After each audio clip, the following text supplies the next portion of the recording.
And welcome to another episode of More Than Dice. I'm Gonzo. I'm John. Still not Kathy.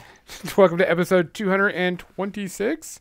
Today's episode, we're going to be talking about dioramas. We will put the YouTube up and give a link to that so you can see stuff when Jim is get into all the minutia of it.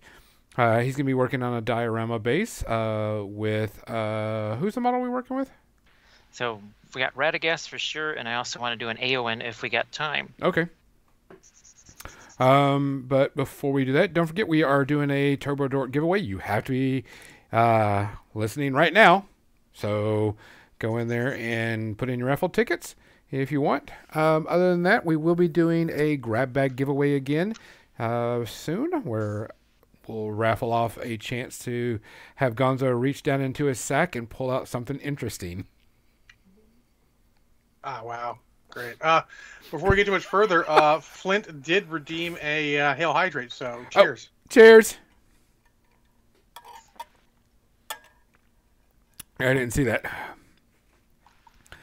Other than that, so let's go and get to the business. We want to thank Mini Masterworks, where one of our sponsors. He will have a code that'll show up, and you can get 10% off on that.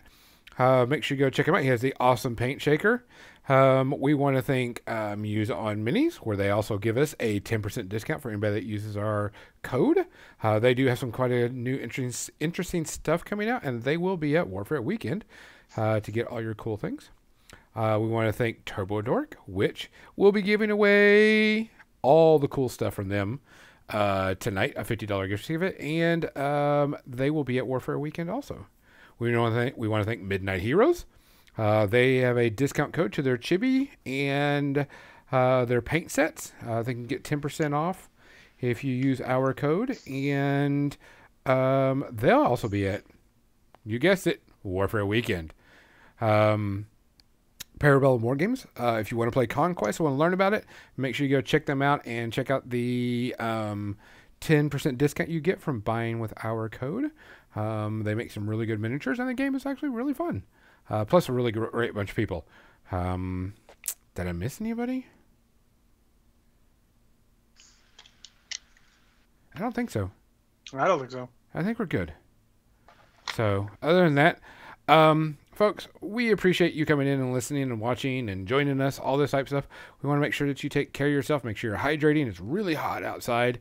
Make sure you check in on anybody. And make sure that you're just being safe.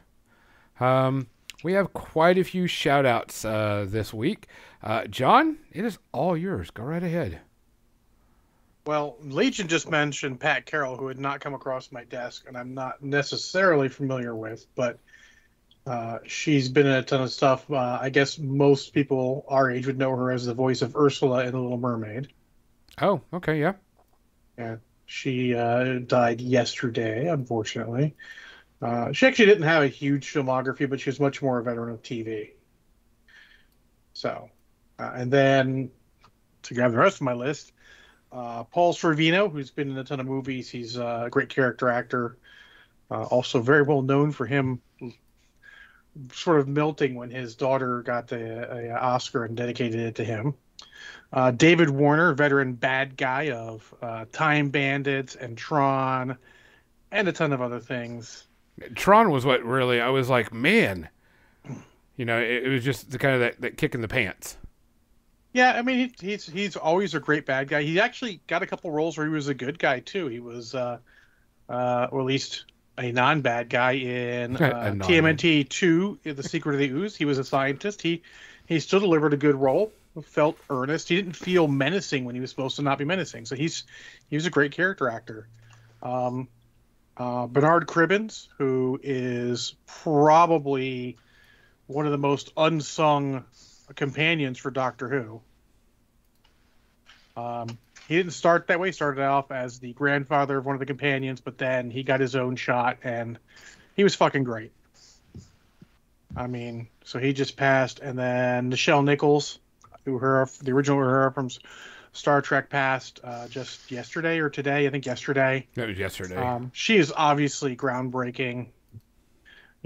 whether or not her and William Shatner had the first interracial kiss on TV, it doesn't matter. It was one of the biggest ones, and she did a heck of a lot for diversification and showing, Gene Roddenberry's vision of everyone being equal, for the future and a utopian future. She did a great job at that.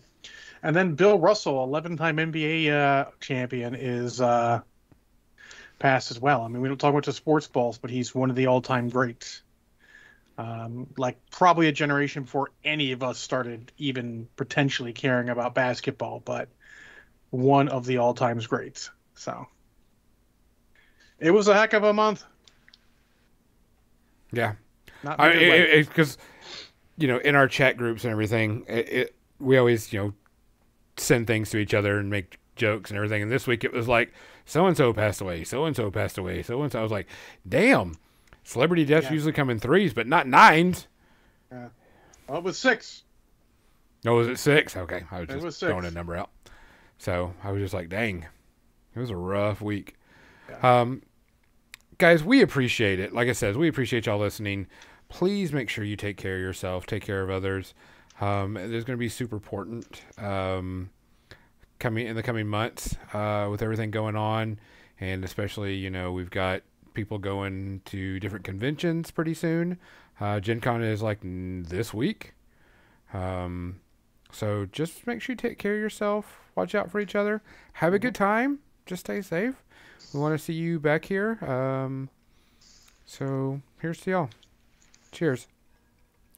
Cheers. John, what are you drinking tonight? Oh, I'm finishing up this Dr. Pepper and Jack Daniel's Fire, and then I'm going to follow it up with a Moscow Mule. Okay. Jim, what's on your agenda for drinkage? Still the spiced rum, this time with cranberry ginger ale instead of the blackberry. Cool. I am sticking with the old faithful of water. I have a bacterial infection, so, I'm not going to push any limits on that and just stick with the water for right now. I'm almost done with my my antibiotics, and I'll be glad when that's done so I can get my good bacteria back in check type thing, because it's really tearing up my guts.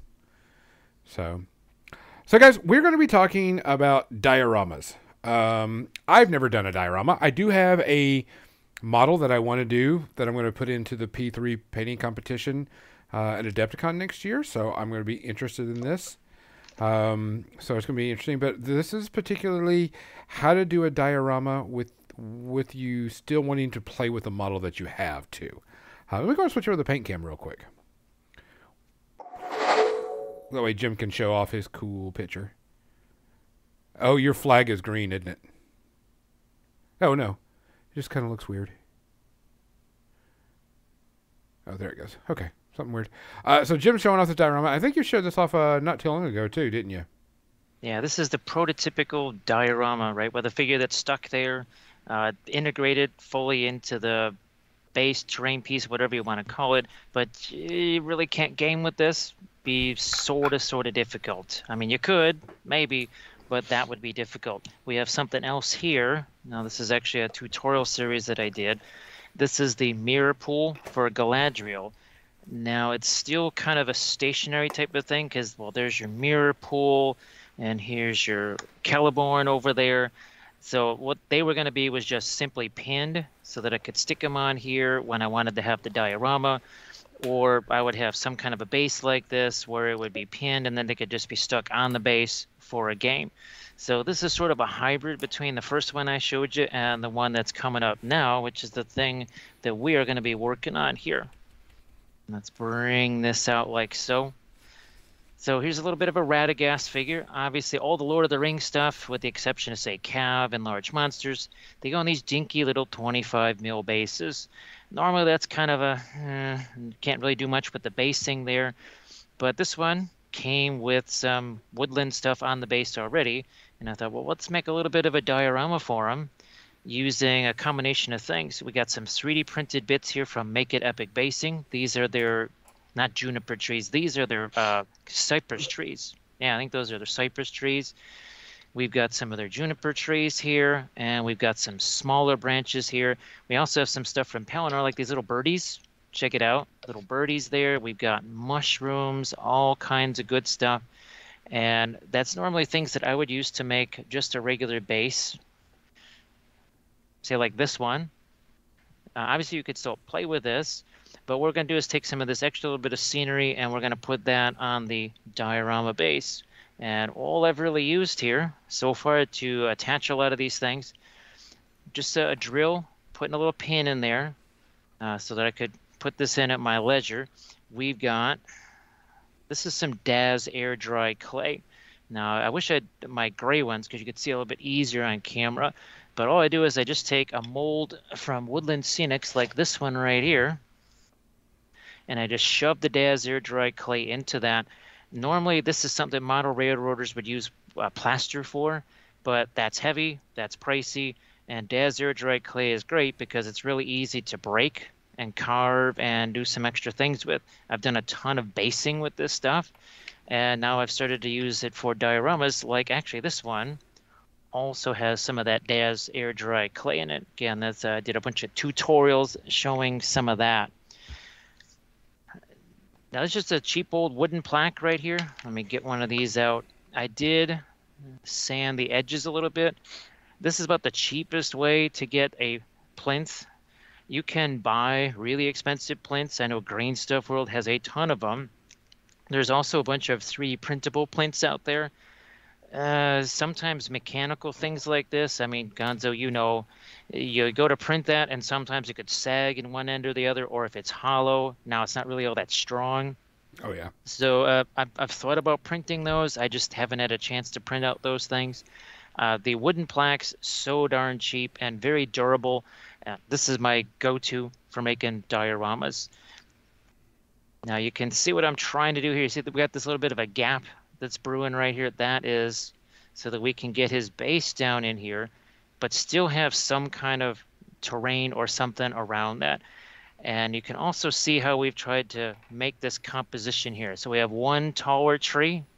That's kind of your main focus there. We have kind of a shorter tree next to it, and then we have an even shorter branch right here, and that's going to be going right there into that piece of Daz air dry clay. You don't necessarily have to use the pins for something like this. I think it's a good idea. And here's my hot glue gun. Just the same thing I use for terrain and everything else. So what I'm going to do is take him out of here, and I'm actually going to see if I can get my juniper tree stuck into his base here. Before we get any further, we want to thank Rainer72 for the raid really quick. If you're joining the channel, we appreciate it so much. I'm Gonzo. This is John below me, and then James Wapple is over there. He is going to be talking about doing dioramas, but still being able to use your models, everything. So thank you, Rainer. We appreciate it. He's such an awesome guy. He's going to be doing some cool stuff for Warfare Weekend. Not only teaching classes, but he's actually on a special project by me that you'll have to wait and see. If you like everything, go ahead and click that little follow and everything. We're also doing a giveaway this week. You have to be a follower, or giving away today. We are giving away a $50 gift certificate to Turbo Dork. Mm-hmm. So just hit that follow button and put in your raffles, and you got it. So, okay, Jim, continue on with the shenanigans. So here's some more examples of those basing bits, and there's so many fantastic basing bits out there. Where the heck were these for the last 20 years? I'm telling you, fan-freaking-tastic. Just every type of branch you can imagine, all these different sizes. You got this foliage right here, and then of course I think I showed you this. So this is another sort of a hybrid right here, where you've got terrain, but it's also removable miniatures. So here's a unit of Greyjoys right here, and you can see all these cattails and reeds and everything else. You can even see some of the same 3D printed stumps that I'm using on this diorama are in here, but obviously these guys, they all are removable. So you can see there's a little cattail on his base right there. So, and in some ways, this is what we're trying to create. Something that has a really nifty display quality to it, but it's something we can still use that miniature and actually play with it. And there's Radagast.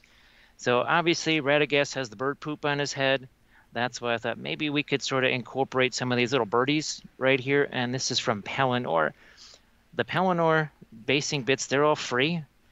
They're a Ooh. little bit less of resolution, I would say, than the Make It Epic stuff. You might not want to enlarge them a lot because you might start seeing some rasterization.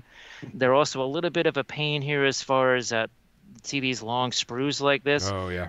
Found out the hard way because I packed one build plate with dozens of these. You could hear the grinding and pulling sound as it was trying to rip my FEP apart. So, word to the wise, only have a few of these. Like, have a build plate of a bunch of other stuff and just sneak 3 or 4 of these on there. Because, yeah, that kind of will destroy your FEP plate for sure. So what I've done here is I've kind of glued this one on. I'm actually trying to glue some of these trees down. I'm just going to hit them with the hot glue here. They got their pin already. Here, let me get you stuck down in there without burning myself. Because sometimes it can get a little bit torchy there. All right, there's our one tree. Now this one also, again, has a little hole drilled into the wood. The wood's really soft. It's something else to keep in mind. That wood is really soft. So when you're doing some pins for that, keep in mind that you want a pin to go a little bit deeper. Now here, this is one of those basing bits. A little bit of a stumping. It's going to take some hot glue. We're going to throw that there. Eventually, when all this stuff gets glued down, then we got to integrate it because you see we got all these nasty gaps and everything. There's a real easy way to close out those gaps and actually make it look pretty darn nifty. Now we also have a bunch of smaller branches that we're going to throw on here. So I'm just the one downside to the hot glue is you're going to have these strings all over the place. To me, when I got to do something like this and I got to do it fast, it's worth it. I know that it went by pretty quick. Captain Miz had asked where to get those plinths. I know you can get them at Michael's, and they're super cheap. They're only like $1 or $2 depending on the size. So Dick Blick, Hobby Lobby, I'm sure Michael's probably has them. I usually get these from Hobby Lobby. They've just been out of them because of the lumber shortage, I believe, of late. But hopefully they're gonna start coming back in stock. So here, I'm just going to try and pile up some of this right around the edge here. And then we could use Daz air dry clay in there. And that's the same stuff I used on this. So let's say if I really wanted to go right up to the edge of that base, I could use something like this Daz air dry clay. I mean, maybe we give that a shot here.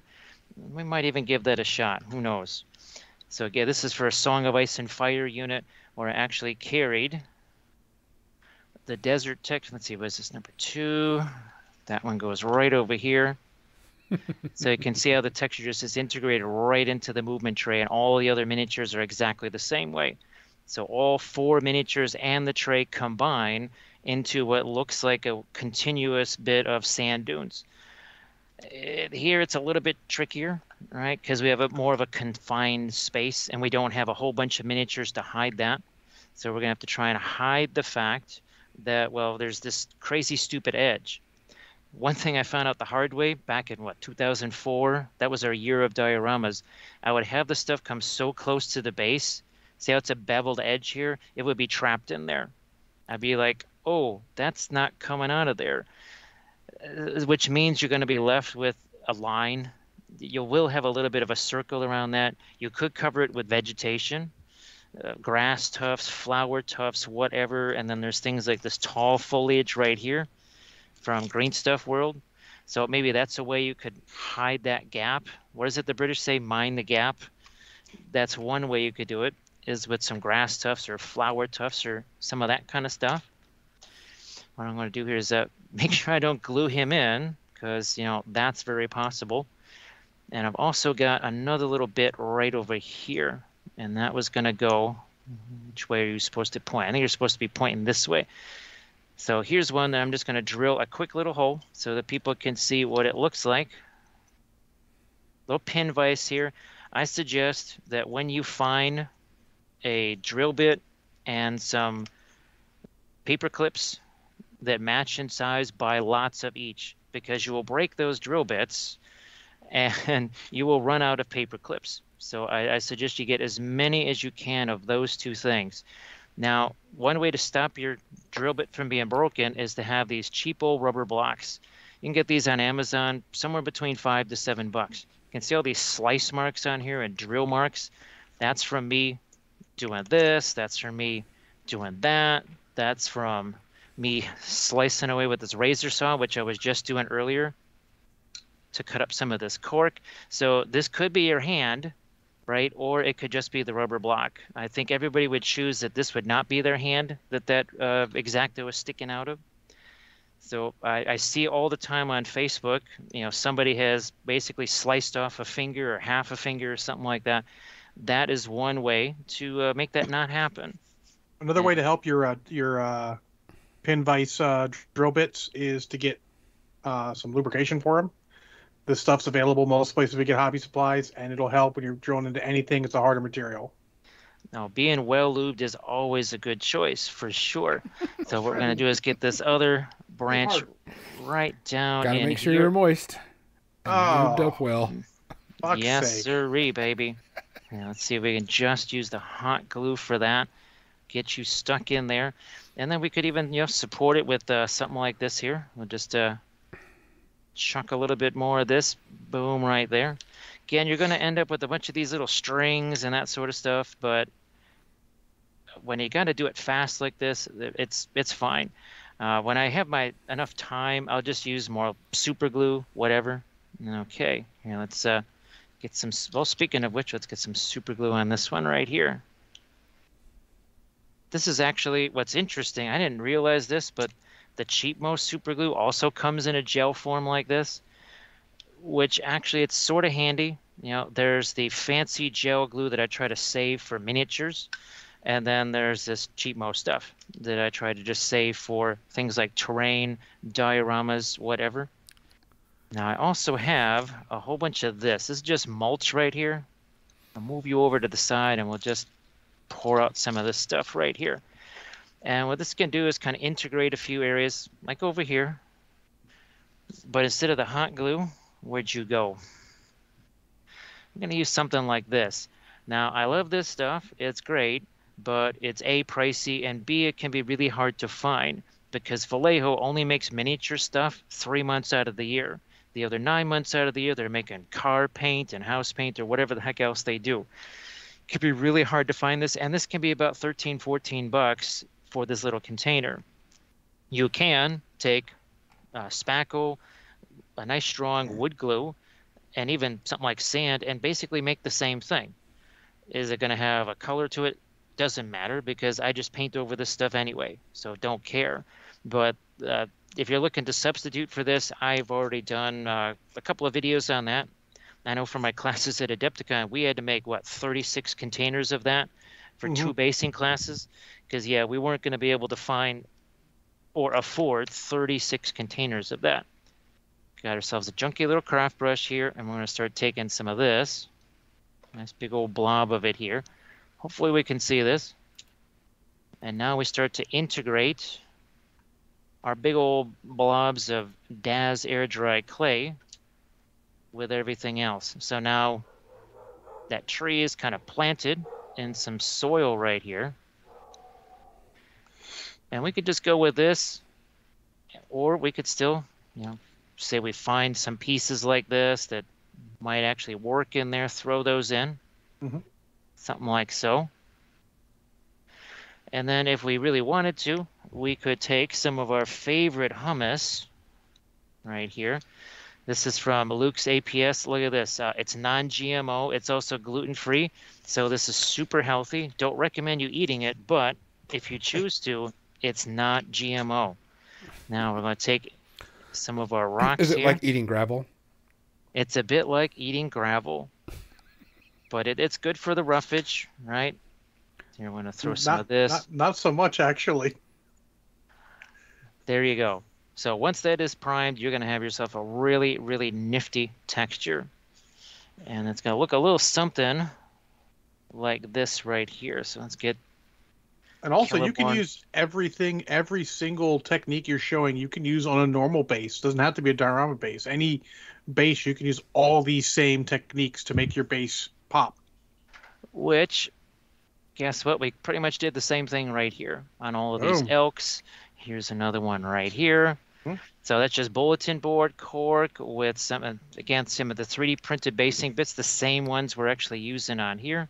Mm-hmm. I do this all the time. Obviously, we love our Sculpey bases, but here's another example right here. So a piece of bark. Oh, look, some trees, right? Nice and easy. And then we've got, here's another example over here. There we are. So it's just 2 of those trees. In fact, 1 tree that we already put on that diorama, that's sitting right over here. That's some bulletin board cork. And the stuff that I just put on there, the texture paste and that little bit of sand and gravel, that just went right here because this is a dark sword figure. And all I did was just plop that metal base there and that integrated it so you can't even see.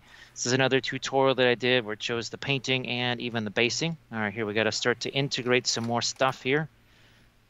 Let's get this stuff integrated minus all of our little strips there. Telling you, I've almost thought of saving that to use for spider webs. Because, well, Kurzlook Miniatures, they're going to be doing the Mirkwood Spider Army. That's going to be, I think, their September release or something. And I know that the Green Stuff World Spider Serum just doesn't really work. It's especially not for gaming style miniatures. And I'm trying to figure out a way to do some kind of spider webs that are rugged enough for gaming miniatures. Could you use the same stuff people use for like blood drops and stuff? I feel like you should be able to use that same sort of material.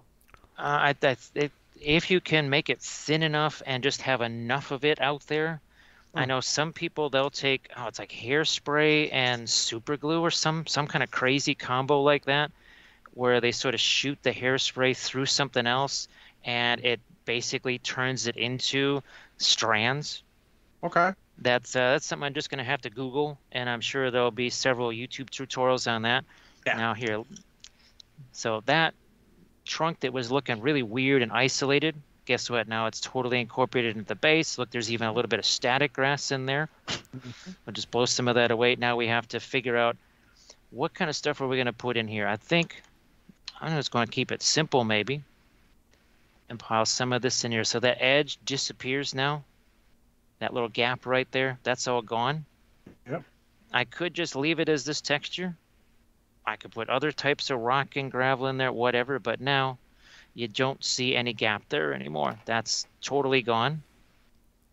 And the other thing too is it's going to also help anchor that tree in there. So see, you got a big old gap right there. Well, there was a gap there, not anymore. It's all nice and incorporated. And this is a fabulous way to, you want to have, I don't know, some muddy bases or whatever with footprints in them. You could just put some of this stuff on your base, grab a miniature, just have them step on this, and all of a sudden now you got some footprints. Nice and easy, no problem. Here we got, I don't know, we want to do something like that, have a larger rock there maybe. Yeah, Iron Shepherd just says he loves watching people make terrain because it changes up the base a lot. We agree. I mean, just a little bit of change to a base can make them explode. That's literally what I typed in chat. Did you really? Almost, not quite word for word, but close enough. Yeah. And it's so easy. That's the thing. If it was really a pain in the ass or something like that, it'd be different. But this is pretty darn easy, and it adds so much to it. It's just intimidating, and people just do it. Stop being afraid of doing stuff. Just do it, and you'll learn. Like, you don't start with your best model. You start with some models and go, and you learn all the tricks. You watch some videos. You watch a stream, and then you go try it, and then you just get better. You can't just jump in and be perfect. You have to get some experience with it somewhere. So look at a big old gap right here. Oh, yeah. Well, there was, not anymore, because we're going to fill that right in here. It also acts a bit like mortar in between some stones or bricks or whatever, because now that gap is filled in, and it's going to make it that much stronger. Because when this stuff dries, it dries very, very solid. And it's not going anywhere. Once it dries, it gets really hard. Even though it starts out moist and flaccid, it gets really hard eventually. Like a cat couldn't scratch it? Well, if it could reach it, it can scratch it. I think that's kind of how it goes, right? If you can reach it, you can scratch it. Let's see if we got any more of these little bits right here that we might want to throw in there, like maybe this one here. This one's better. This one's a little bit better. So there we go. There's another another little rocky bit there. Because what can happen when you use something like a Daz or the molds with the Daz air dry clay, you start to recognize the same pieces over and over again. So that's why I start to integrate things like the mulch here, because now you're giving it just that teensy little bit of difference from what it was to what it is now. And it's a little bit harder for folks to tell, oh, okay, yeah, that's just been that same piece over and over again. You don't want the same piece hard over and over again. You don't want those hard pieces over and over again, even though they start out moist. All right, there's some more of our stuff right there. Now, eventually it starts looking like a bit of a kaleidoscope, right? There's like all these weird different colors, but once you prime this stuff, it all kind of just gets combined together. You don't really see it. Iron Shepherd, yes, the trees are made of 3D printed. Jim, what did you say the company was that you get those from? That you 3D print them from? Most of these things are from Make It Epic Basing. All the trees are, and well, things like these rocks right here. They have sci-fi stuff, fantasy stuff. They even have like rabbits and bunnies and birds and everything else. The other smaller bits that I have, like these birdies right here and the shrooms, those are from Pelennor. And I think, let me see if I've got another little example here of those things. I don't see them right there. I'm looking for the Pelennor stuff. No, I don't have it. Oh, wait. Here's some. So Pelennor also makes all these candles right here. Where's my one dark sword piece? Remember I was basing this a couple of weeks ago? Mm-hmm. So those the bottles and all those little candelabras there, those are also from Pelennor. And again, those are free. Just the downside is there's not going to be quite the same resolution on those as the Make It Epic stuff. And the one thing the Make It Epic folks told me is they said, look, if you want to have, so I think there's 3 different trees in the file set. If you want to double that, mirror them. I said, wait, why would mirroring those do it? Apparently you mirror some of these files, it changes the way they print, and voila. Now you also have things like Loot Studios. They have some fantastic basing / terrain bits. And I think these are also maybe from Loot Studios right here, a little statue right there. And oh, here's a column. This is also from Loot Studios. And of course, Loot Studios, they hollow everything out for you, so you don't have to deal with that kind of stuff. It also saves on resin big time. Saves on resin for sure. All right, so again, this is that part where we have to try and integrate it here. So what I'm going to do is shut down this bottle here. And I'm going to maybe break out some of the Daz air dry clay. I think I have a sculpting tool here. Yes, I do. This is the same stuff I was showing you on the desert basing. Mm-hmm. You could use, I suppose you could use green stuff if you wanted to, but that would start getting kind of on the pricey side. Here, let me break out the Daz air dry clay. You are going to want to leave this in 1 or maybe even 2 plastic bags. So Daz air dry clay. If you want to keep this stuff moist, right? You don't want it to be rock hard too soon. You want to be able to play with it and play with it. Yeah. You want to be able to shape it with your fingers. So there. Okay, let's you break have to this palm out. it and make sure when you put it in a tube, your hand is really strong. You want to cup it a couple of times to make sure it's warm. All right. So again, gonna have a plastic bag like this. I mean, cupping yourself probably better than cupping your neighbor. That might be less offensive. Probably. All right, so we've got our sculpting tool right here. And we've got this little gap right there. So I'm just going to fill that in like so with some of the Daz clay here. I'm just got to shove this stuff in there. Is it really tight when you shove it in there? The more you shove it, the tighter it gets. Get him back in here. All right, we're going to shove some of this moist Daz air dry clay back here. There we go. And at first, it's just not going to want to stick. You will have to kind of mess around with it. When I was doing those desert theme bases, it can take a little bit of an effort, like here, to push this up around the cork. This is the same stuff we're using right here. Daz air dry clay and bulletin board cork. This stuff has looked like ice and snow bases. You've seen all the Song of Ice and Fire stuff that I've done. You can make it look like just about anything. which is really, really cool. All right, where's Radagast here? Poof. So now he's there we go. And we have a little bit of clay now, I think, that we can also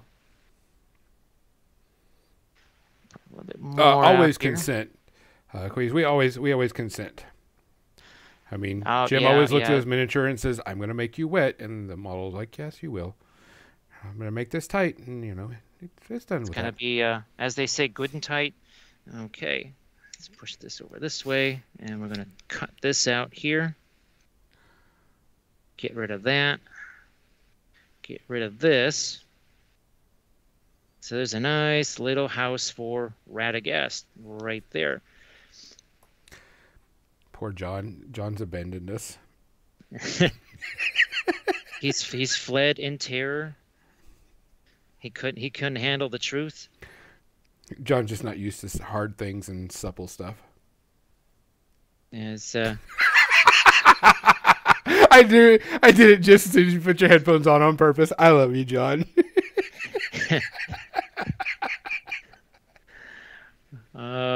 let's see. I think we'll just here grab our sculpting tool. Get a little bit of water here somewheres.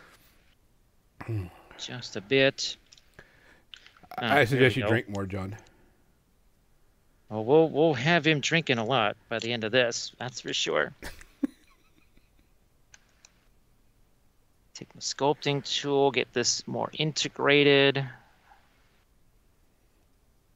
There. And you can already see that's starting to turn lighter. As soon as that gets lighter, that means it's starting to cure, set, whatever the heck you want to call it. It's doing it. Is it changing colors? I couldn't tell. Yeah, there's a little bit right here along the edge of it. Oh, It's okay. much easier to see when it's the darker stuff. Yeah. When it's the white, I think there's a terracotta color too or something like that. That also is not that's not too bad either as far as being able to actually see what the heck is going on. Now, let me find this once again. Grab some of this, and we're gonna. Miss Wapple wanted to state that there is something as shrinkage for air dry clay. The Daz air dry clay. Do you find that there's always a shrinkage with it? It depends on how cold it is, but that's how much shrinkage you'll get. It's weird because was it Mel, the terrain tutor? I never heard of this stuff before until I saw him using it, and he kept talking about well it can shrink and it can crack. That was the other thing he really emphasized too. He had shown a few ways of preventing that from happening, but I've never actually had it crack or anything. I haven't really, well, I haven't measured the shrinkage, so to speak, but since I'm just using it for things like this, it seems to work out okay. And obviously it seemed to work out okay here too, because it hasn't kind of shrunk away from the edges. I'm sure there's some. My guess is in the wintertime when your house is really dry because the furnace is going all the time, that's probably it could possibly crack then because it's just going to dry out that much faster. What Mel, the terrain tutor, actually he would take wet paper towels and actually put that over his Daz air dry clay to slow the drying a little bit to kind of even it out. And he said that would prevent it wouldn't shrink as much and it certainly wouldn't crack. But of course I don't know, I've actually started sculpting with it. I would use it instead of say, I don't know, epoxy sculpt. But the more I've used that stuff, the more amazed that I've been. So look at this. So Radagast now has that little hole for him to stand in, but it's now surrounded by rocks and gravel and texture. And all it was a bunch of junk, right? It was a little bit of some of our bulletin board, cork, a couple of pieces of mulch right here. Very, very simple. That's what I love about this stuff. You don't need a ton of different things. You don't necessarily need expensive things. What I would like to see is, could I get this one? Nah. I'm just going to leave him as open as possible, so it's just easier to get him the heck out of here. So I'm just going to take him out of there, get some of that junk out of there, and make sure there's nothing attached to his base. You don't have any rabbits to put on there? Because that would be actually kind of cool to have as like a rabbit color. I didn't get a chance to print any of the Make It Epic bunnies. My printing has basically been shut down since May, unfortunately. But that's why I thought I got these birdies right here. and maybe we could incorporate some of these. I know they're not necessarily going to be the easiest thing to see on camera, I'm just saying because but it would fit really well with the bunny rabbit and type theme with him. oh, I totally wanted to have some bunnies on this thing. It's just unfortunately there was no time to print anything. Um, the temperature kind of is okay now for printing. It really wasn't for weeks, but yeah, I'm trying to think. I think the last time I printed anything was maybe the first week of May. It's probably the last time I had a chance to print anything. Let me see if I can get just one last little bit. I see, guess what? There's another little gap right over there. And also this thing around the rock too looks a little bit funky, where we just literally have a tree growing out of a rock. So how's about we put some soil there for Mr. Tree to grow out of? And we'll get some stuff to fill in our gap over here. So yeah, I think if you're living maybe in a really hot, dry climate, then the DAS air dry clay, it could be shrinking that much more on you. I don't know if you live in Florida or something like that, maybe it's really not going to be that much of a problem. You might have a heck of a time getting it to dry. That might be a bigger problem for you. Or whatever place where there's lots of humidity. All right, there we go. That is much better. Oh, humidity, okay. Yeah, it's kind of like anything else, right? It can play havoc with your miniature paint. It may not dry, or it may dry a heck of a lot faster, depending on, humidity levels and that sort of thing. Now, of course, any other gaps, like there's one back there on that tree branch, but that's going to be foliage. Some of that's going to be foliage. And again, here, the edge of this base, so you can see, I think, does it show up on camera? Let me take a quick look here. Unfortunately, Skype doesn't let me zoom in as much as I would like. But there's an edge right there. No problem. I'm going to have a bunch of foliage right there. And it's just going to be hanging over the edge. Once he's on this diorama, you'll never see that edge. And since it's on the base, it's going to come with him. He'll still be completely gameable because he's hanging over the base as it is. And you can see now he's in a good spot. He's not quite centered. The tree a little bit behind him. I mean, I could have put a painted backdrop back here, I guess, if I really, really wanted to. Now, there is this little guy right here. And I was thinking of popping this right over here somewhere. I think right here. Let me see if I can do this with maybe some super glue. And it's a little plant. One of the ones that you saw on the elks. There we go. Nice little plant right there. This guy, I was tempted to stick him over here. Maybe I don't need to. Sometimes too much is too much. But this, to me, looks pretty well integrated. These aren't going to want to spin so much anymore. Now, as far as the foliage goes, there's a couple of options for that. What is this? It's a Super Moss all-purpose moss mat. I just got this off of Amazon.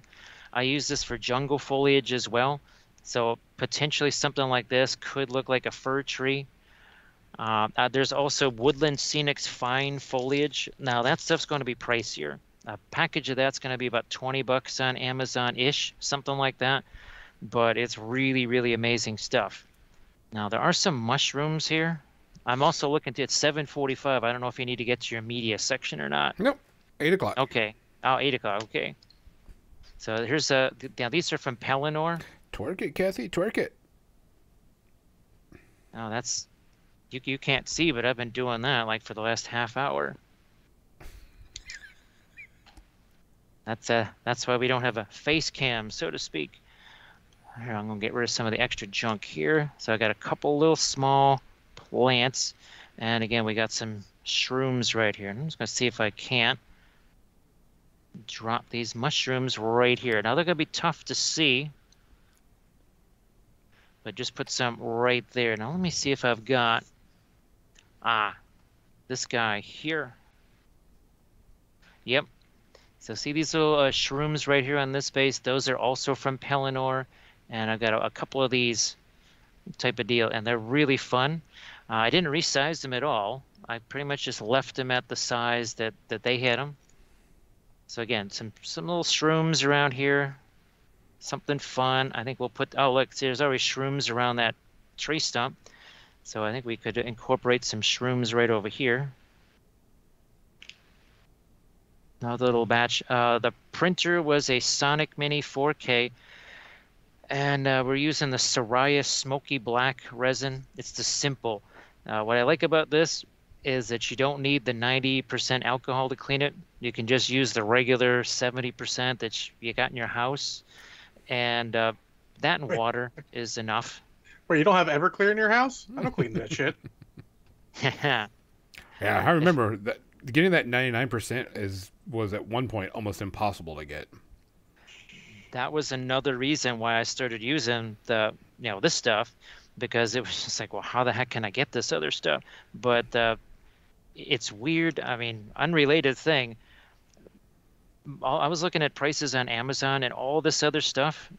It just went like 20 to 25% higher, everything in my cart. Yep. From yesterday to today. I was like, what the heck happened? I'm glad I got that stuff when I did, because because a lot of these things I get off of Amazon, right? The bulletin board, cork, all of that. What the heck just happened with Amazon? Why is everything just gotten suddenly very expensive? And was it just me? It's probably just when they have the system set to change their prices. It's probably just Okay. RNG there. You just happen to have it in your cart when the prices changed overnight or something. But it was so many items. Okay, here's one more. Shroom. It's going to go right over there. Let's make sure we got this pointed the right way. That way. And in you go. And then we'll grab some of our favorite hummus again. Poof, there it is. You can see there's little bits of static grass in there, chopped up foam, whatever. Boom. So there we go, a nice integrated forest base, and Radagast can come out there. If you want, we can try and paint him up on stream next week, or on the podcast, if you don't have any other guests or something like that, or we'll just wait until some other time to paint him up. But now here's a. So, do you want to do how to paint earth tones? We can certainly do that. Because he's Radagast the brown, after all. He's not Radagast the fuchsia, pink, or turquoise, or anything like that. So. Turquoise. But again, he's your Radagast, so you can be whatever color you want. It's your Radagast, your way. So here, Yep. this is if we were going to do another diorama, I can just do this while we're doing the media segment. She doesn't have a base per se. Now she does, and that's just a piece of bark, right there. So, because now we've got something that we can here. Let's take Mr. Radagast over here, and we'll just chuck him somewhere else. Where the heck can he go? He'll just go over here for right now. And look at here, we got another plaque, and we got more basing bits from Pelennor. Which way are we going to do this thing? We're going to go this way here. I heard voices. I think Kathy must be doing a hangout in the other room or something. I was like, wait a minute. And last I saw, she was on here. I was thinking, I don't know, maybe some of the podcast guests are just in the house now. They're in the house. Under the stairs. Under the stairs. Was it? Oh, glittering caves. That's the thing we're trying to do here. So glittering caves with Eowyn here. Where did my little thing of all my other glittering cave bits go? Where did you guys end up? There you are. Let's not spill those on the floor. So I think these two are both the same. I tried to. It's really hard to find pictures of this. It is really, really difficult because it's just a scene that they never included. They filmed some of it. They never put it to music. Some of the orcs, they're in their suits, but they don't have their masks on. So it's literally like an urukai with a human head on it. It's kind of a hilarious thing to watch, actually. Now here, let me see if I can find. There's some tree bark here. So here's some more of our lovely tree bark, which we want to maybe use to incorporate around our Eowyn right here. Now we want this to kind of be flowing in the same direction. This will be a little bit tricky, so That's why I've got things like, again, the bulletin board cork. So we can build that up around her. We got some more of the tree bark, and then of course we have all of this mulchy stuff right here. Or we could use some of this. The issue though is it's all kind of at angles. Technically it's really meant to go this way, straight up and down, and not this way. But maybe we can still make this work here for the floor. Maybe we can. Maybe we can. And again, you can do a little bit of sculpting with the Dazzler Dry Clay. That's what I kind of wanted to show with this one here, is that you can actually use it for a bit of sculpting. In fact, you know what? Let's get some of our moist clay. And before it gets all hard and rigid, let's see if we can actually create some shapes with it. So again, here we're just going to use our fingers and cup this right like so. And get some of our clay out here. Pop it back into our bag. I don't know if some folks put this in their fridge, because some people do that with green stuff or whatever. They'll put it in their refrigerator for a while. Now, if you look at some of the Make It Epic basing videos, the little snippets on their Instagram channel, they'll actually use, I think it's probably epoxy sculpt, and they'll sculpt something and they'll just stick this stuff on top of it. That's kind of what we're going to do here, is just blammo. It's going to pop this baby on here and start working this. Like my so. suggestion for storing stuff like that is actually the same for storing paint, is get yourself just a big cooler bag or something and keep your stuff you're not using in that, because it'll help just a little bit. Because I can totally see that. Yeah, I've got one I used to use for gaming. I use it for hobby stuff now. It works pretty well. Keeps it from getting too dry when it's hot. You just make sure you keep it somewhat temperate place and check on it once in a while if it gets too hot. Now, what I had been tempted to do was to find some Urukai miniatures and try and have some Urukai coming after. And said, maybe that might be a little too difficult to do. All right, here. So now I can start to just position some of this stuff around her. Where's my big one here? Here's my big one. I think that's the one we've got. Legion, that's the same thing. Your Sunrise primers won't get too cold if they're in a cooler bag, because it'll protect both ways. Insulation works both ways. Keeps it from getting too cold, keeps it from getting too hot. Let's see. Do you want one like that, or we want one like this? I think we want one more like this here.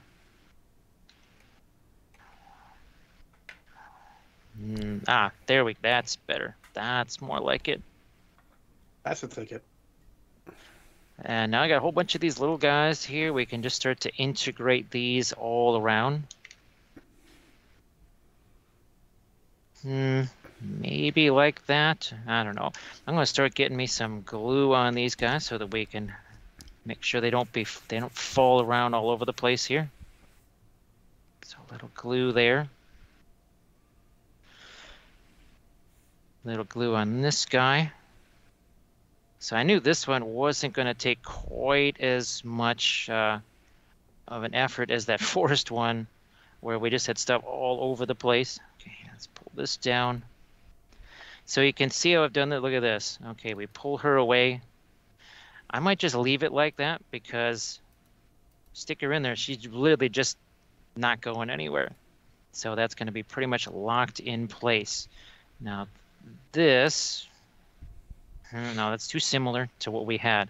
Now I might try to get some of my tree bark in here now. Where's my knife? There it is. So we'll just cut some of this. Some tree bark here. Don't want any straight edges. Okay, so there's a nice little shape right there. And it's going to mirror what we've got already on our Aowen figure. So this figure is really old. Actually, and I don't know if Ford Fitch is keeping us company here, but Ford was kind enough at Adepticon. He had heard that I'd wanted to paint this particular Aowen figure for years and years and years, and he was kind enough to bring that set to Adepticon.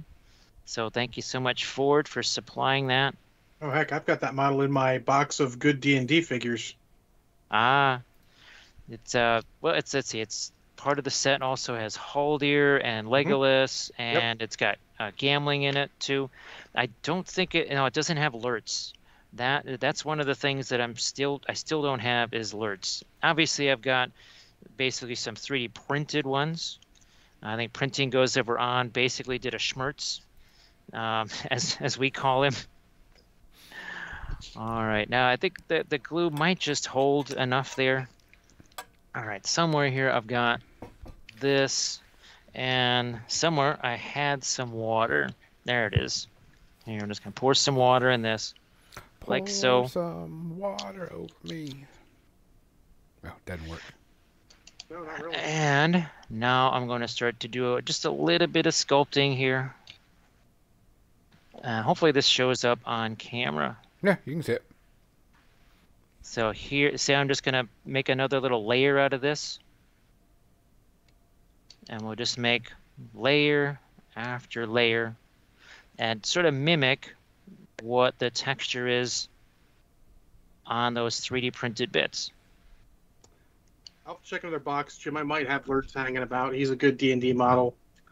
So I think he might be in a figure case somewhere, not in this box. So I'll check, see what I got. Good old Lurtz. It's just weird. In all the years of playing Lord of the Rings, I never actually painted. The only Eowyn figure I ever get a chance to paint outside of the new plastic one was an Eowyn figure that I sculpted back in 2004 or something like that. That's the only other Eowyn figure I ever got a chance to paint. So that was kind of looking forward to this one right here. I figured we'd paint this one up on stream. There. So again, just this, I was amazed at how easy this stuff is to sculpt. I've sculpted tree texture out of it, some stumps, branches, whatever. So that's really cool. And of course, I was really, really, really pleased about being able to make those desert bases. Because I'd tried a few other times with other materials that sort of were okay, but oh gosh, not really easy to deal with and not even all that strong. But the Daz Air Dry Clay, it's pretty solid stuff. Once it dries, once it's rock hard and not moist and flaccid anymore, it is really strong. Okay, we'll just cut some of that away and move that over here. So I think it's time for our media segment. I'll just keep on sculpting here while media segment happens. First, giveaway. Oh yeah, we have our giveaway. Giveaway. So let's go over to our dashboard. All right, guys. Last chance to put in some tickets. If you haven't done it, make sure you do it now because we're going to stop it. Just going to give you about a minute or so to do that. And then we will get that going. Type thing. Well, as we watch Jim do his cool little tricks with his mushing around of clay. Making sure his tool is nice and moist so it doesn't stick to things. You want it to be able to slide around. You don't want it to get jammed up or anything. All right, 10, 6, 3, done. And here we go. We are going to pick our winner. John, drum roll, please. Nah. Hey, but what you win?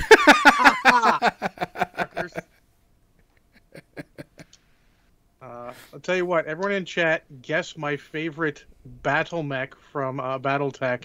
Whoever is closest will get that. I don't think anyone actually knows, but whoever's closest.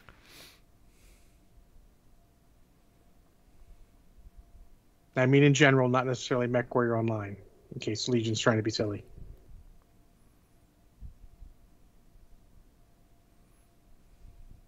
Oh.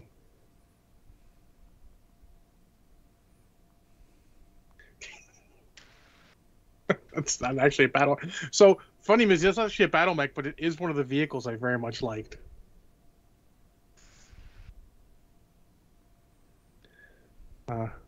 I know Flint is there, and he could probably do a guess.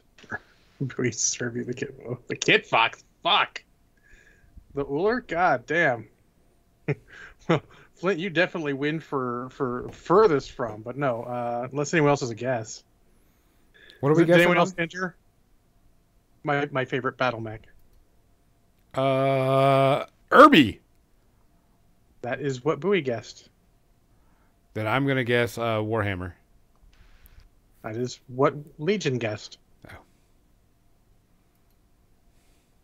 So Captain Amazing, my alt name was that because it was the Striker pack, which had different mechs in it. But sorry, did anyone else entered who hasn't guessed Gonzo? I wasn't keeping track of the raffle as it went. I figured you might be. No. Okay. Well, Legion is the closest, as he actually named what I would call number 3 favorite battle mech.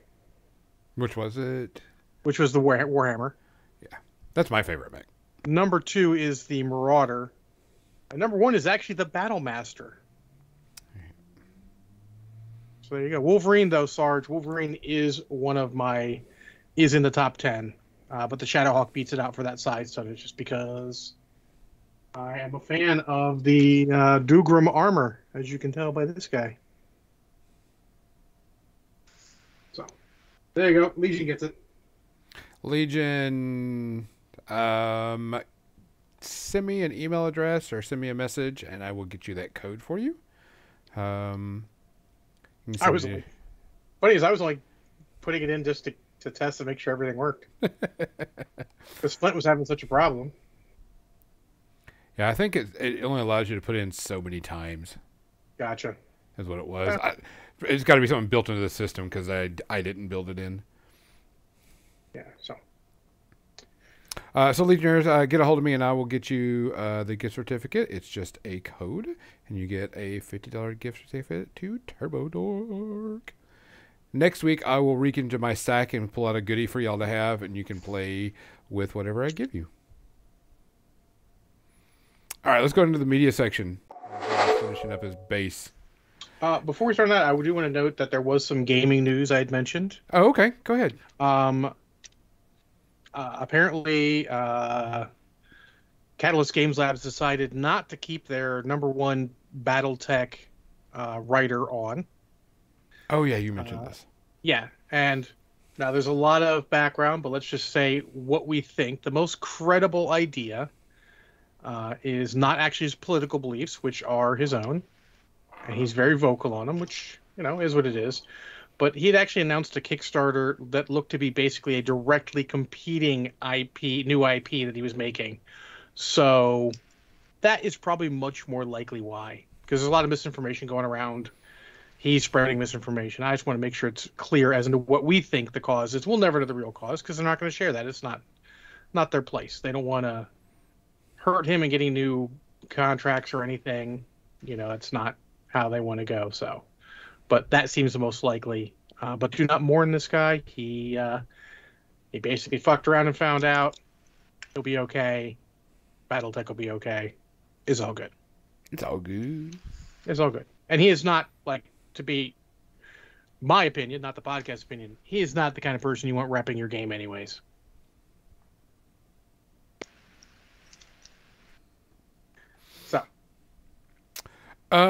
So I wanted to talk about something that I watched this week, and I finally got through all of it. And if Kathy is still in there, I finished the 3rd season of Legendary, which is the ballroom dancing competition, aka ballroom as an underground, not the toying around with what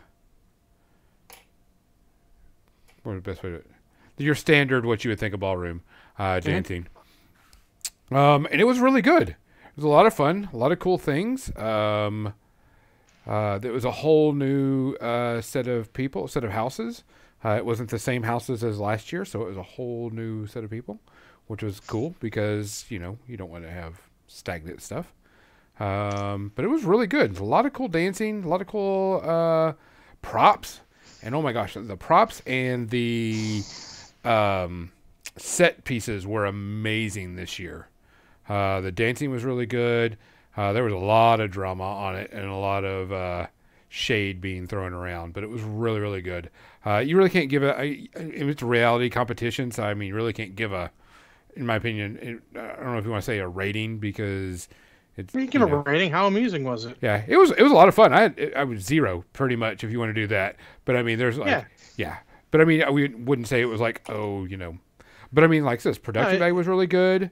I mean, it's all about how amusing it is. At a certain point, we give movies that are ostensibly not high quality filmmaking higher ratings than they deserve because they're amusing. Yeah. But it was a blast. I enjoyed it very much. So, especially coming near the end, it was pretty cool stuff going on. I highly recommend it if you like cool dancing and drama between contestants because they throw a lot of shade at each other. And it's kind of funny. That is not my cup of tea. No. But I mean, I liked it because it was a lot of cool stuff to watch, and it's a lot of good scene. John, what'd you do this week? What do you got for this week? All I have this week is I watched the 4th or 5th episode of Halo. Yeah, I'm trying to get back and catch up with stuff. I'm still enjoying it. Like, I know people were up in arms. It's not following whatever story. I literally was like, oh shit, it's over already? Fuck, it is good sci-fi. They're taking the time to build stuff, flesh out things. It's very interesting. The funny thing is I actually almost find the B story, if you will. I don't know if they were neutered or not, Legion, but the B story so far I think is slightly more interesting than the A story. Even though the A story is about the Halo, the B story is just like good sci-fi stuff, So we'll see. I'm gonna try and finish it up, up in my next thing. I need to get these series back in and finish them up so I can start. I don't want to say catching up with stuff because I'm never gonna catch up, but at least get what I want to watch watched. So that one's looking good. I'll try and get that done. I mean, I can say try and get it done this week. We'll say. Should only be 4 or 5 more episodes, so should have a fair chance. Legionnaires, it did get renewed for another season. Yeah, I'm not surprised. I think the people who didn't like it were the vocal minority. And honestly, we have a dearth of. I can't say we have a dearth of good sci-fi. We actually have a fuck ton of good sci-fi right now. Oh yeah, just a lot of them are on hiatus right now because the problem is most of them are on Paramount Plus. Yeah, which is interesting. I know that show that I was watching, I can't remember it, with J.K. Simmons on it, got canceled. Yep. And I was like, dang it. It had some really cool stuff at the end, but I get it. I'm not surprised. I think it's because it's not what people want from sci-fi right now. Yeah. I think everyone's trying to chase the expanse. You want that good combination of what everyone wants. I can't argue. I'm like hip deep in BattleTech right now, so... Well, actually, no, technically I'm still reading Dragonlance, but otherwise I'm hip deep in BattleTech. Yeah, so I mean... What is it? I saw a meme, as an 80s child, I will never say there's not enough fantasy, sci-fi, Star Wars, hero, superhero. I will never complain about that. Well, fantasy is actually the one that's the hardest. Yeah. I know season 3 of The Witcher had to stop production because Henry Cavill's got COVID. Yuck. So they're stopping for that. I mean, I'm still not done with season 1, but season 1 is good quality. I didn't stop because of quality. I stopped because fuck you and your fucking not stuff in order, motherfuckers. I ain't got the mental capacity for that all the time. At least not without you warning me in advance. But I'll finish that one also. It's good. The Willow series is coming out. Interested in that. It actually looks like it might be closer to the sequel books than I thought it would be. See, I never read the sequel, so I'm really interested in that show. So... Now, the sequel books, if you're like an X-Men fan and the fan of Chris Claremont and the let's just say, his tropes, you'll probably like them. It's not what you expect at all, though. And I think it fits because of the unlikelihood of getting Val Kilmer back. I mean, he's not in the shape where he can do that. I mean, seeing him in fucking Top Gun Maverick was great, but you could see it's rough. Oh, yeah. Was he too bad? Was Mad Mardigan in the sequel books a lot? No. Oh, okay. So there's no reason. Yeah, so we'll see what it goes with. I mean, it's a little kind of a product of its time, kind of product of what Chris Claremont likes to write. But I found them interesting. I'm looking forward to it. They won't go entirely like that, but I think they'll go similar. I mean, and Remember, Willow was the best fantasy movie until Lord of the Rings came out. I mean, I'm really looking forward to this because the trailers I've seen, they look fun as shit. Yeah. It looks like a good fantasy, fun. Yeah, all due respect to Kathy, Beastmaster was not the best fantasy movie. Though, honestly, it was in the high end, which is just sort of says how good of fantasy movies were not. Because let's be honest, we were holding up Conan the Destroyer as a good fantasy movie when really, it's not. I mean, sure, it's fantasy, and sure, it's fun, but is it good? Is it? Probably not. Jim, did you get to watch anything this week? All I've really had a chance to see is a bit more info on the Rings of Power stuff, because they had the interviews with the showrunners and the actors and that sort of thing, and that was it was a bit uneven, to say the least. There was some things that were a little bit just, oh my gosh, really, that I saw there, just again making me worried for September 2nd. Well, yeah, a little bit of worry because they did fire the their consultant, but from what I hear, the consultant was basically fighting them on everything they wanted to do. They're like, this is what Tolkien wrote, but this is not going to sell. It's the hell of it, people forget, like, yeah, they want to make it as close to Tolkien as they can, but they have to err on the side of selling it. They are making a product, technically. Tom Bombadil. Yeah. I mean, I don't know anyone's opinion. We actually talked about Tom Bombadil on Saturday, and yes, Tom Bombadil, he exists in the book. Is he important to the movie trilogy? No. Would have been cool if he was on there? Sure. Yeah, he's great world building that there's stuff like this about. Like, if they'd run into someone else like him that was just odd and weirdly powerful and like, what the hell? Sure, you would need to have him in there as a setup, like, oh, hey, we met this guy in the first movie who was weird and powerful, and we meet this guy later who's weird and powerful, but it's not really set up for it. It's set up for a world. Like, that's Tolkien's fucking gift, is world building. Yeah. More than anything else, he just builds a fucking world. Well, it's something I have to tell folks. Well, like this, okay, this basing and stuff like that. If I'm doing this on a Twitch stream, it will get 1/3 the amount of people as this, because there's fiery OSL, and people see this when they're just perusing by. They go, "What the hell is that?" This, they go, "What the hell is that?"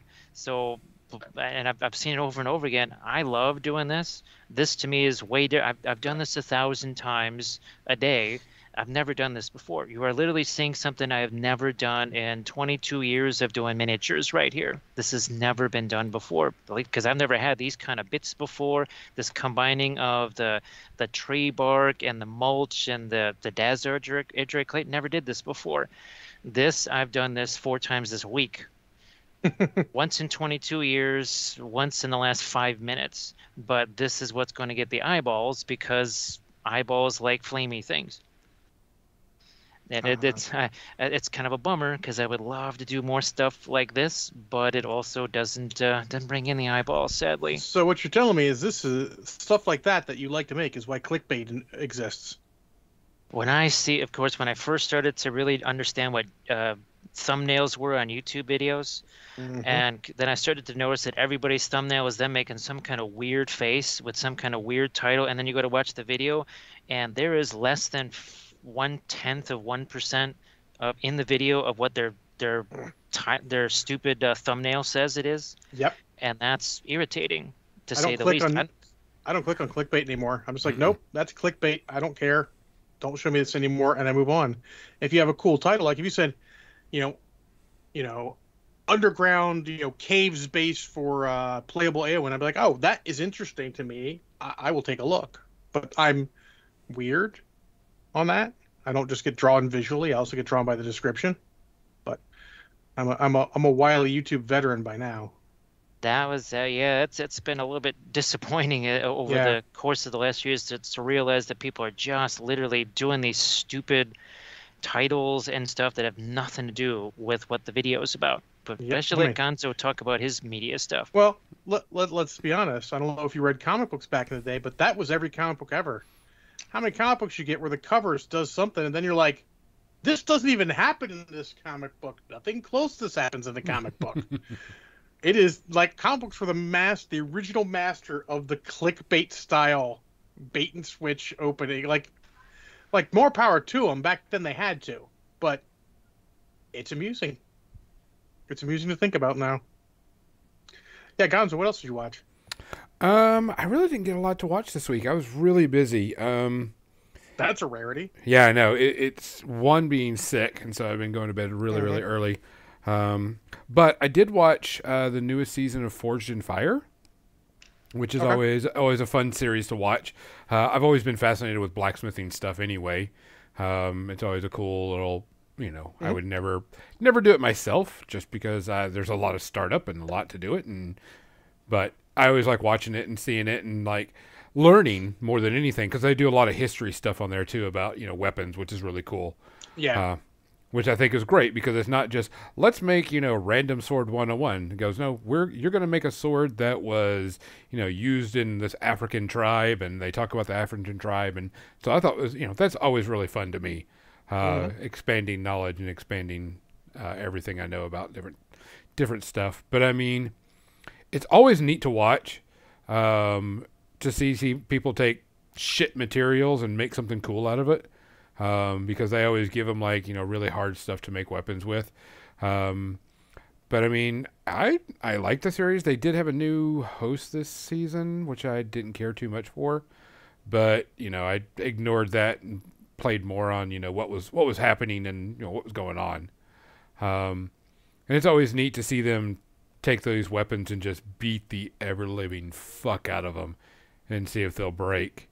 And sort of how you tell quality. Oh yeah, and it's learning about stuff too. It's just learning, it's like this is the reason why your weapon broke. Your grain is too big, or you had a shunt, or whatever type thing. But that was like 30 episodes. Wow. Yeah, it was a long season. Nothing does 30 episodes anymore. In fact, we had to lament. Someone's like, I want like a standard 24 episode season of X. I'm like, you're just not going to get that anymore. No, that's not what they do anymore. Yeah, but I mean, it was really neat to see and really cool. I really like it. I give it like a 1 because there was just some episodes, you're just like, all right, hurry up, type thing. But I mean, it was good and solid. Like I said, I enjoy watching people make stuff. There's very few reality TV shows I like to watch, and that's a reality competition, but it's not a douchey reality TV show. It's a learning and competition and crafting show, and I really like that. So that's something that I thought was really really fun. Awesome.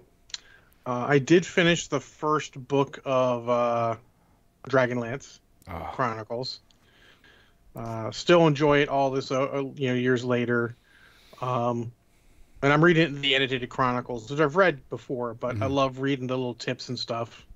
But I did see when I started the second book that I can't loan this to my friend at work because it has spoilers. Oh. So as a problem solver, I just ordered a copy of the trilogy and gave it to her. Like, here, Mary, whatever, enjoy. Then tell her, though, she has to tell me her favorite character from however far she reads. And I'm guessing it's going to be Tasselhoff Barefoot. That's because Taz is the shit. Because most people love Tasselhoff Barefoot. Yes. But no, I'm enjoying this. Not getting as much time to read as I want, but I still enjoy it all these years later. This is basically my Lord of the Rings. It was my introduction to fantasy. It's what got me interested in. I'm really interested in D&D. I mean, got a little bit of D&D, but it's what really got me into D&D. Yeah. The younger twin. You mean Carmen? Yeah. Carmen really gets his due in the Legends trilogy. I think that's there. Ooh. Sergeant Flint, sir. Cheers. Yeah, cheers. See, mine was Sturm. When I first read the series, Sturm was my favorite to start off with, because I really liked that the knightly order thing and doing good no matter what. And stuff like that. I love the challenges he faces. Like, I love the character building in him where he's got to balance his oath with what sometimes goes on. Yeah, Oh, and boy, I really. you've not read Dragonlance? Oh my. So I mean, and he was my favorite for the longest, and rereading it, he's still one of my favorites. But Taz and Flit's chemistry in the book is just too fucking good. It's Of just course, amazing. Banyan likes Raistlin because Banyan likes Raistlin. I I know how this ends. I mean, I But like no, all the characters. They're all great in this. I don't think any character to me. I mean, even if the characters are a shitheel, they're still cool characters. yeah, I mean, there's a couple that aren't fleshed out as enough. Totally, like better as the books go on too. Like the Yeah. first book, they were much closer. They even say it like they were running the game and writing the book based kind of loosely off what they did in the game. And then after the first book, that shit went out the window and they were just writing it because it found its direction. I will say, since I'm reading it, if you do read it again, between book 1 and 2, you should read a book called Stormblade. It is Heroes Volume 2. It is I mean, I hate to say it, it's probably my actual favorite book, just because the way everything goes, like, because it's like writing Rogue One between things. You don't know if any of the characters are going to live or die because they don't show up again in the series. And it's okay because they can tell the story they want to tell. That's actually pertinent to the main storyline, at least where they are there. And it's super good. I'm actually go back and, well, I'll read it afterwards. I don't need to read it in order anymore. I know it all by heart and I still, like some parts I don't remember necessarily as close, but I remember the broad strokes of everything easily. Yeah, when I re-listened to it, because I did an audiobook of it instead of rereading it, I was like, man, I don't remember this, when I first originally read it, but I read it when it first came out type thing. So, I mean, it's been 50 billion years. And this is always like, people are like, I want my fantasy game to be Lord of the Rings. I want my fantasy game to be Dragonlance. Yeah. And it's why I always said playing in Dragonlance, we always tried, it's a trap. Yeah. You really have to have a good GM who knows what they're doing and can work you in, because I hate to say it, you're not going to do any of the major things because they're all already set in stone. It's like, playing Star Wars. You're not going to blow up the Death Star. We know how that happens. But that doesn't mean Rogue One style, you didn't do something important on the way. Yeah. I'm kind of curious because, like I said, one of the things they are bringing out Dragonlance as a setting. And, yes, Fizman came from Dragonlance. Yes. I'm kind of curious to see I'm interested. how they do it and what they're going to do, because it's not the Saga of the Lance area. It's got to be some future setting, I think. We'll see. But I feel like Dragonlance is of its time in the setting period. Once you pass that, it's not as interesting, Yeah. Like, I feel like once you get through the Legends trilogy, I think at that point you're like, sure, there's plenty of stories to be told, but they're not as interesting. Yeah. You got to make it interesting. You have to work hard. Like, for example, like, technically speaking, without the characters being amazing, the whole Mandalorian, the area Mandalorian's in, isn't as interesting as the actual rebellion. But the characters and the little story they're telling within it is. Yeah. So you can do it, but you have to really work at it. So that's hard for a game. Jeez. I don't think any trailers. All the trailers came out last week. Yeah. I mean, There wasn't much. I did notice that there was a snippet for the new Deadpool, and he's wearing the yellow suit in it. okay. Was it yellow and Yeah. brown or whatever? And I'm kind of curious why they're going that Interested to route. see how that's going to go with that. I mean, Yeah. it'll be weird. I prefer. I don't the know if red we suit. mentioned last time. Apparently, they're going to do Man of Steel 2. For fuck's sake, I don't know why. Yeah, we did. Like, I'm sorry. If you like Man of Steel, more power to you. There was some interest in it, but it was not a good movie. And there was a discussion on Twitter of, telling Superman stories. Someone's like, well, you can't tell a good Superman story because he's got no weaknesses and this and this and this. I'm like, no. Superman is a story of, what if a man had all the power and he wanted to altruistically help people? And the reason they can't write it because the average person doesn't fucking understand that. Because if they got all the power, they'd be an absolute fucking raging asshole. A.K.A. Homelander from The Boys. Sort of. And that's actually funny. Someone else mentioned, like, hey, hey, you've done all this. You've done what if Superman didn't have any morals, aka Homelander. Why don't you try and do Superman with morals? I'm like, that's like for a quick Twitter post, that is harsh as fuck. There's a lot of those going around too. I won't go to them because they're political, but yeah. But I'm looking. Oh no, we did get a trailer. Which one? Stallone's superhero movie. I didn't see it. You didn't see it? No. It's I caught it on Amazon, like I was on Amazon or YouTube or something, and it just showed up. The fuck is it called? Damn it, my brain stopped.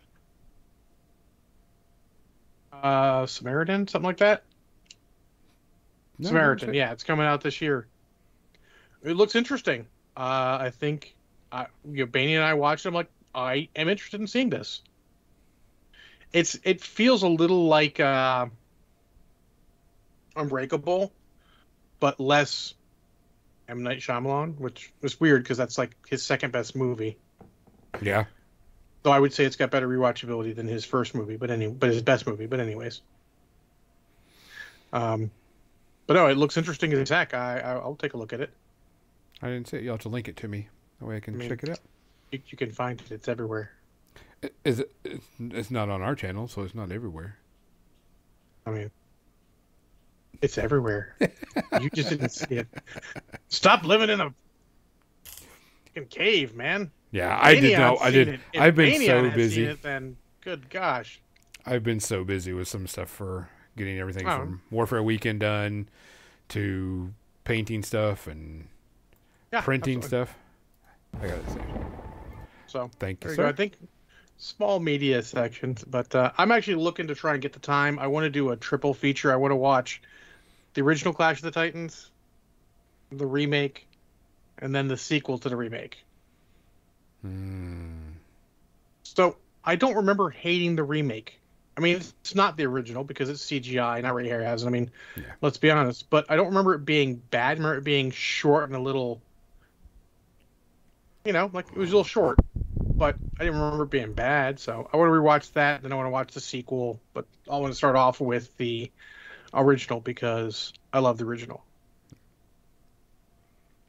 And on the bright side, I own all these movies, so I don't have to wait to see if they're on anywhere. There's a bunch of movies I'll see when they're free. I have a lot of friends who aren't seeing movies because COVID still is the thing you need to worry a little bit about. Yep. Marshall just saw Top Gun, which he said he thought was the best flying scenes he's ever seen, and an absolute ridiculous plot. That's fair enough. So we'll have to see. Okay.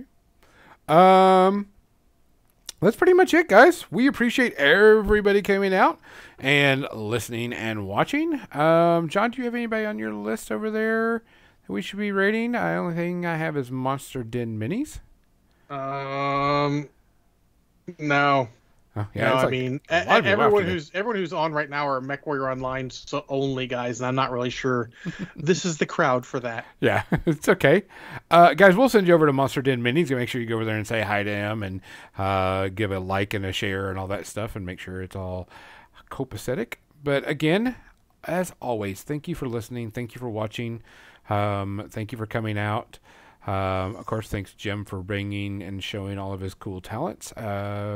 Maybe we'll have him on next week and we can talk about painting earth tones and stuff like that. Thanks for having me on. This is, I'm really loving this thing right here. This is very fun. It's looking great. Yeah, it's like you went from like, here's a blank plinth to holy shit.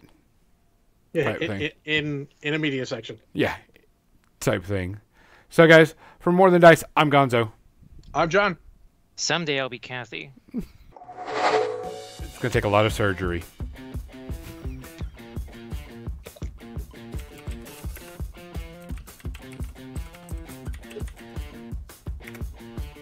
Oh, heck, I got Cinnabons downstairs. Hell yeah. Cinnabons Yeah, pizza delivers, son. delivered. They deliver? Yep.